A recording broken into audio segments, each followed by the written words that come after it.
Mirror's Edge. Man, this is a throwback. And it's crazy to say that because it doesn't feel like it was that long ago. This game came out in 2009, maybe 2008. I might have that incorrect. You might need to double check me on that. I remember I was at my buddy's house and I think we were in high school at the time. And I was at his place and he didn't really have many video games. I remember his parents didn't let him play a lot of different video games. So he only basically had FIFA. And that was the only game his parents ever bought him. So I would go to his place and play FIFA. But he did have an internet connection. And I remember we would just search through the PS3 store looking for demos of games we could play because neither of us had any money to buy any games. And the only thing we could do was just dream about games we could possibly own one day. Sure enough, a Mirror's Edge demo shows up on the PS3 store. And we're like, what's this game? All right, let's try it out.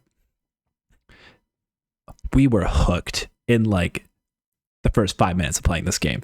The demo was just the first level and it was so fire. We just kept playing the first level over and over and over again, trying out different routes and trying to get better at how fast we did things.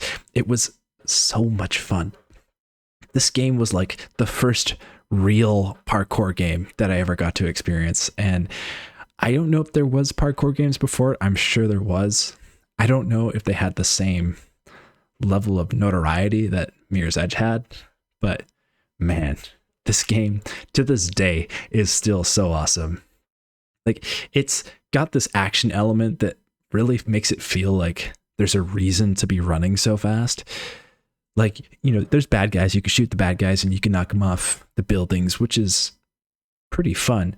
But if they weren't there, I feel like it would take out some of the energy of this game. Like the feeling of being chased at by a helicopter shooting at you while you're running across a building is just so adrenaline inducing. And the developers captured that so well in this game.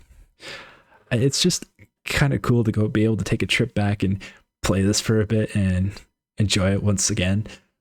I think this was one of those games that when you've played it for the first time, it really hit you like this is something special. And Mirror's Edge just did such a good job, like from the wall runs to the rolls and sliding down glass ceilings. It was just sick. And some of the level design was really well thought out. Like you would play some of these levels and when you nailed every jump and you just knew what to do, it felt like you just entered this flow state. It was technical, but also the challenge was almost like perfect. Like there was just, it was never too hard. It was just hard enough that you had to hit the right inputs at the right moment. And if you did things really well, you ended up looking like a total badass on screen. Like it was such a blast. And man, I wish I could take a step back to just relive that first moment of playing this game. And yeah, I think when I was with my buddy, I think we were both over the moon about we got to buy this game as soon as it comes out. It was a good time. Thanks for watching.